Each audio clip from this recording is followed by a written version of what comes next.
22 মিনিটে 22 এপ্রিলের পহেলগাঁওর জঙ্গি হামলার জবাব দেওয়া হয়েছে। ভারত মায়ের সেবায় বুক চিতিয়ে দাঁড়িয়ে থাকবো আমরা। পহেলগাঁও হামলার প্রত্যাঘাত নিয়ে রাজস্থানের বিকানেরের জনসভা থেকে পাকিস্তানকে হুঁশিয়ারি দিয়ে এমনটাই বললেন প্রধানমন্ত্রী নরেন্দ্র মোদী। তিনি বলেন, পহেলগাঁও সন্ত্রাসে 140 কোটি দেশবাসী আহত হয়েছিল, কিন্তু সিঁদুর যখন বারুদে পরিণত হয় তার পরিণতি কি হয় তা দেখেছে গোটা বিশ্ব।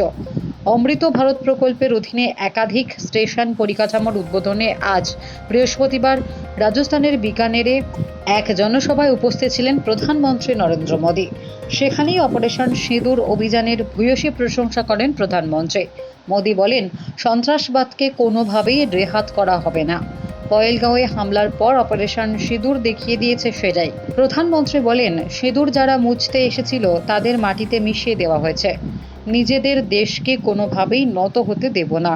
প্রথমে ঘরে ঢুকে মেরেছি, এবার সরাসরি বুকে মেরেছি। শুধু তাই নয়, তিনি আরও হুঁশিয়ারি দিয়ে বলেন, সামনাসামনি লড়াই হলে কোনো দিনই জিতবে না পাকিস্তান।